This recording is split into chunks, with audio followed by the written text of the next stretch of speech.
You will hear a telephone conversation between a travel company employee and a customer. First, you have some time to look at questions 1 to 5.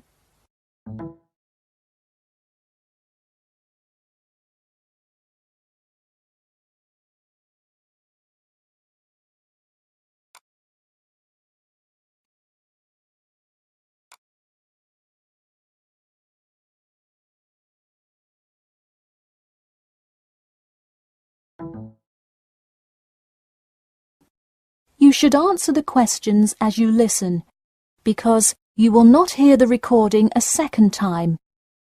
Listen carefully and answer questions 1 to 5. Hello? Hi, good morning. This is Talia from Parrot Bay Travel Agency. Is Robert Goddard there? Yes, speaking. I'm so sorry that I made such an early phone call, and I'm calling to ask a few questions about your most recent vacation. Could I have 5 minutes of your time? Sure thing. Great, thanks. Now, I see here that you visited Melbourne. Was this your first visit to Melbourne? No, I have actually been there twice before. I see. Now, what would you say was your favourite part about Melbourne? Well, I did like seeing the exotic wildlife, and there are great sights to see, but I have to say I was most impressed by the amazing weather. Yeah, the weather there is amazing. Which of the sites listed as part of our official tour did you see? And of those, which was your favourite?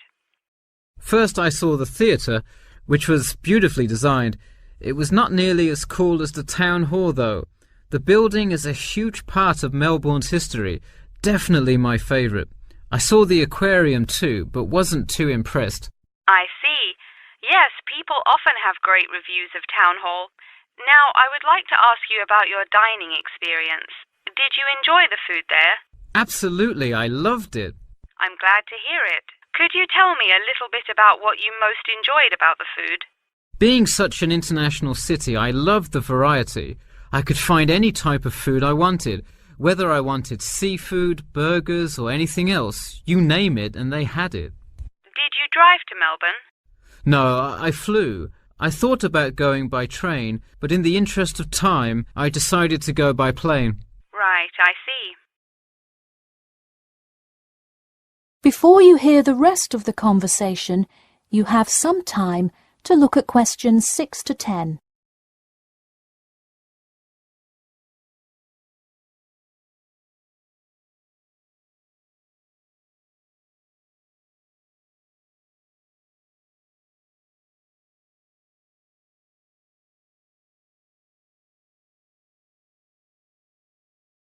Now listen and answer questions 6 to 10.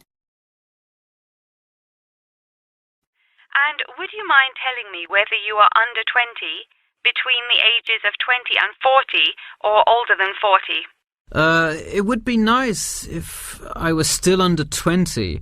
My vacation probably would have been quite different. Actually, though, I just turned 41 last week. Oh, happy birthday. So, did you treat yourself and fly first class? No way. I would love to have a budget that high. I'm more in the mid-range income level. I wasn't always, though. I spent much of my life in a low-income household. I see. That answers my next question then, of income level.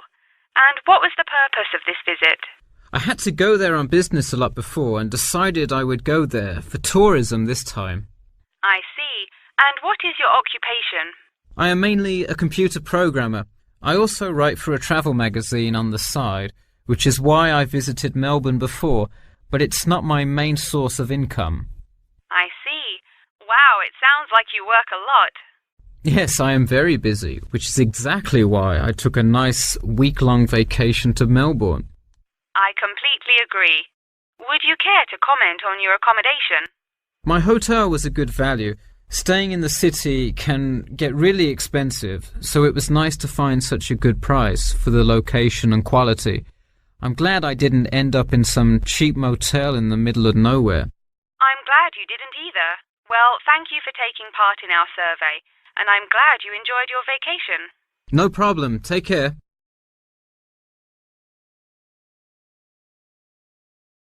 You now have half a minute to check your answers.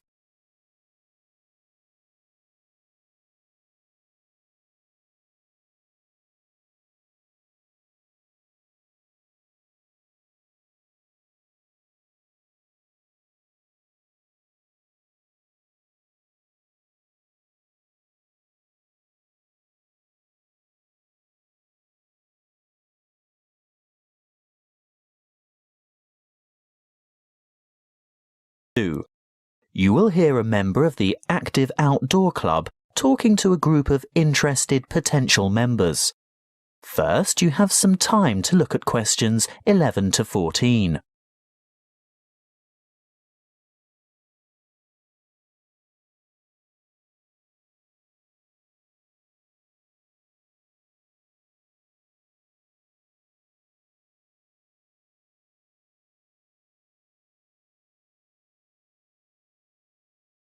Listen carefully and answer questions 11 to 14. I'd like to welcome you all to our Active Outdoor Club. I'll start by telling you a little bit about the history of the club and all that it can offer, and there will be a chance for you to ask questions over tea and coffee in the lobby afterwards. You'll also be able to pick up pamphlets from the table at the back of the hall, and if you wish to purchase any of our products, Bill will serve you at the front counter.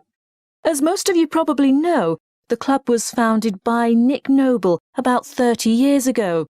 He thought of placing an advertisement in the local newspaper or erecting a billboard somewhere, but it was the radio that he decided on to reach the most people. You know, other people who might be interested in outdoor pursuits. Just basic activities like walking or tramping. Anything active that could take place in some of the beautiful outdoor settings that this country has to offer. Nick was overwhelmed by the response he got, and the club soon grew from a dozen or so friends and enthusiasts to around 200 members 20 years ago, and steadily since then to reach a membership of over 2,500 now. You don't have to be a hardened athlete or extreme adventurer. On the contrary, it's a group that encourages friendship and fellowship through social and recreational activities. The club tries to cater for all levels of maturity and both genders. In fact, anyone who has the physical ability and a moderate level of health and fitness to participate in open-air activity on a regular basis. I think our youngest member is a 5-year-old boy and our oldest member is a 75-year-old man. Of course, we have more challenging opportunities for those who are up to it, but all excursions are graded according to level of difficulty, and there will always be something for those families with small children. More about that later. I'm sure you realise that it's part of the focus of the club to ensure that our natural environment is kept as pristine as possible. We all have a keen interest in conservation, and many of our members contribute their time or give a monetary donation to organisations that work to enhance and beautify our natural heritage. Before you hear the rest of the talk, you have some time to look at questions 15 to 20.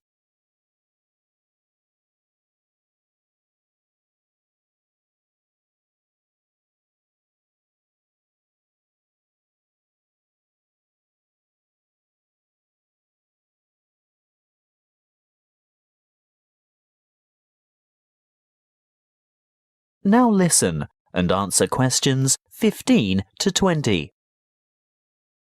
OK, now going back to the grades of activity, first of all, tramping. This is very popular with singles and couples without children, but is certainly not restricted to those groups. Tramping is arranged for Tuesdays and Saturdays throughout the year. Most tramps are of a duration of 3 to 5 hours, depending on the weather and the terrain, and of course the time of year. You would need to check the newsletter or the website to find out place and time, and if you wish to participate, phone the coordinator who can give you more information. I'll move on now to walking, which is very popular with families, but open to everyone. And walks are arranged for every Thursday and every Sunday over the course of the entire year. Walks last no more than 3 hours, although the Thursday walks might be shorter. And again, you would have to check the newsletter for details of the time and area to meet and get in touch with the walking organiser to confirm your participation. Now, the Wanderers are what you might call a subgroup of the Active Outdoor Club. This group was set up to cater for the less active, more elderly, or families with very young children who still want to enjoy the great outdoors, but without quite so much exertion. Bear in mind that the length of these activities is variable, but we're always home before dark. Any member of the club is welcome to join in their activities on a Sunday, which include visiting some of our more beautiful parks and botanical gardens, beach walks, picnics, and even boat trips to visit some of the small islands off the coast. Often guided tours can be arranged if there is enough interest. If you'd like to see what the Wanderers are up to, check the website and then phone the leader for more information. I'll bet you're all ready for that cup of tea now. But before I finish, I really must mention something that can be a lot of fun. A great opportunity to form new or strengthen existing friendships, and a chance to explore a part of the country that you may never have seen before. These are our mystery weekends.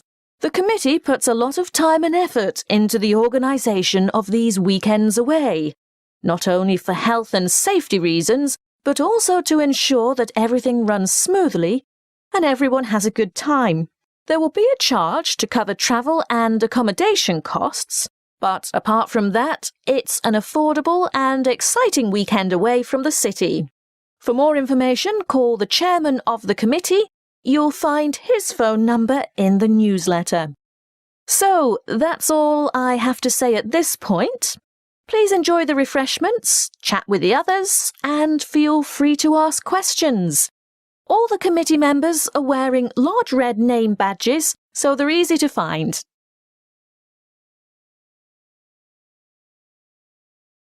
You now have half a minute to check your answers.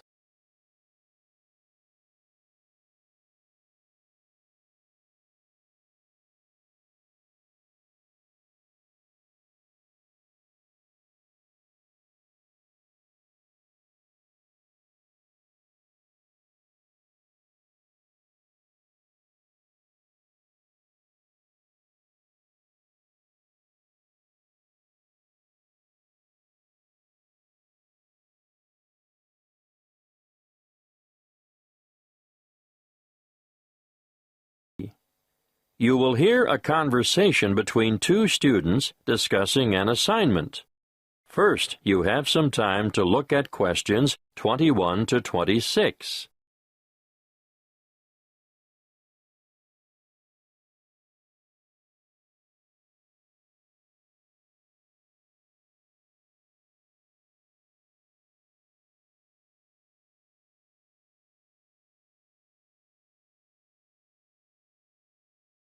Listen carefully and answer questions 21 to 26. Hi, Opal. Any ideas about what we should do for our geography project? Hi, Perry. Yes, I'd like to do something on wetlands. I think that's a great idea. Where do we start? With a definition, of course. Something like a marshy area of land where the soil near the surface is saturated or covered with water, forming a special habitat for wildlife. And we could add, the flora and fauna of the area are reliant on the waterlogged soil for their survival. Yes, that's a major problem, actually. When commercial developers or farmers come along and decide to drain the swamps, everything dies. The practice is all too common, unfortunately. Did you know that as a result, wetlands are recognized internationally as one of the most threatened types of habitat? That's right. We'll have to be sure to discuss their importance in our assignment. But first, I think we should state some of the particular characteristics of wetlands. Well, there are 3 that I can think of. To start with, wetlands are limited areas of open water, which vary depending on seasonal fluctuations. Yes, and the second could be that there's usually a variety of water-tolerant flora on the banks and throughout the water. Of course, depending on the time of year, there may be more or less water, but levels generally remain quite shallow. Okay, now let's move on to the importance of wetlands. Shall we start with plant and wildlife habitat? Yes, I think we should point out that wetlands are homes for countless species of water birds, frogs, invertebrates, and fish. And they support many varieties of water-loving plants. Which brings us naturally to the topic of biodiversity. Even small wetlands act as borders between land and permanent water. They turn into refuge areas or sanctuaries in times of drought, and they often support rare and threatened plants and animals found nowhere else. Exactly. And they're especially important as nurseries and breeding grounds for all kinds of fish, birds, and invertebrates. Wetlands are important for improving the purity of the water, too. Yes, that's because the flow of water through the wetlands is slowed by bank and in-stream plants, and so it allows sediment to settle. Nutrients such as nitrogen and phosphorus and other pollutants are removed as the water passes through. Before you hear the rest of the conversation, you have some time to look at questions 27 to 30.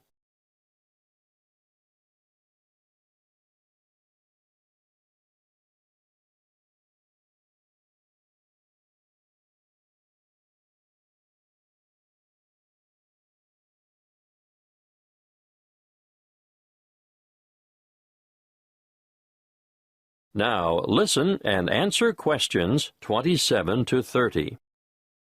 Okay, at this point, I think we should look at mangroves. They're important for nutrient removal.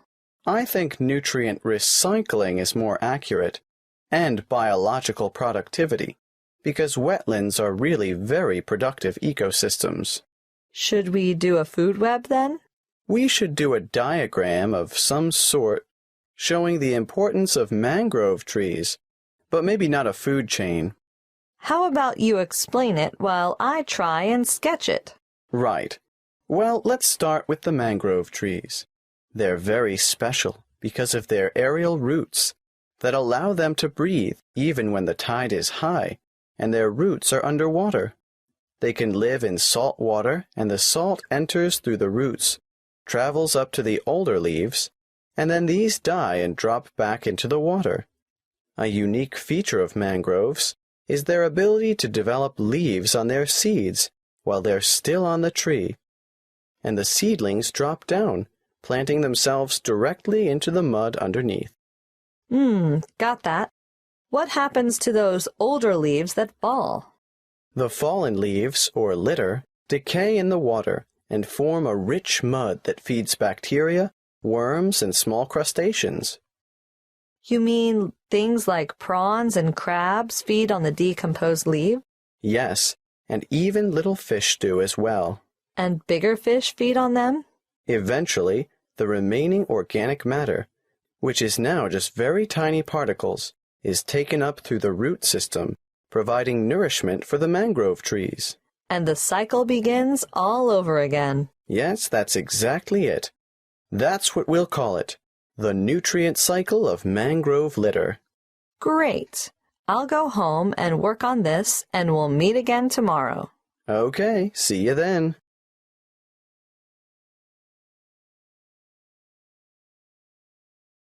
You now have half a minute to check your answers.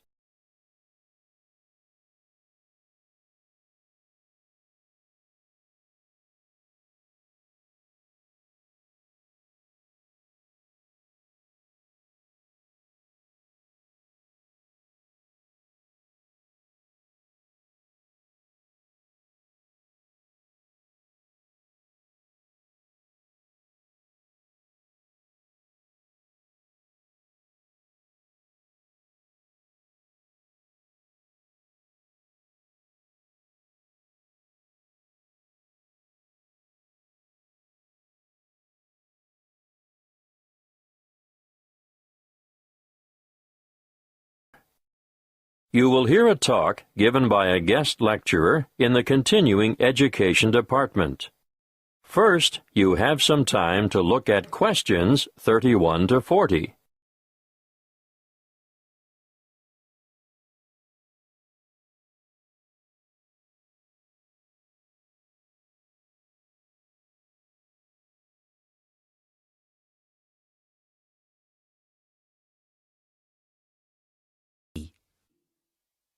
Good afternoon, everyone. Today I am going to tell you about the research I have been conducting into the history of soap. While you may be able to find some information on the origins of soap, it is not a substance which has excited a great deal of study so far. What we do know is that even as long ago as 2500 BC, soap was being used. Of course, initially it was only ever used on clothing rather than the body itself. In fact, although soap has existed for so many years, the use of soap for personal hygiene was unheard of until fairly recently and is considered to be a relatively modern notion. So we can only assume that other activities must have provided the basis from which this key concept arose. To make soap, you need to combine 3 materials in relatively exact proportions. So how is it that these primitive people from over 2,000 years ago could have discovered soap? Well, what these people lacked in technology, they certainly made up for in practical skills. I carried out some experiments using basic techniques to try to find out what people without any chemical knowledge might have observed. And I was able to demonstrate that they would indeed have been able to make a soap-like substance that is not dissimilar to the one we know today. However, it is fair to assume that, as the process requires a certain amount of time and specialization, soap would most likely have only been available in the wealthy communities. Although there are claims that the British Celts and their European counterparts used soap, there is no real evidence that the British colonies of the Iron Age had access to such a product. Now, the history of soap is not easy to discover. As soap is an organic substance, no traces of it remain in archaeological sites, so we have had to rely almost entirely on written texts for our discoveries. Fortunately, there are many of these. The first known written mention of soap was on Sumerian clay tablets dating from about 2500 BC. The tablets spoke of the use of soap in the washing of wool.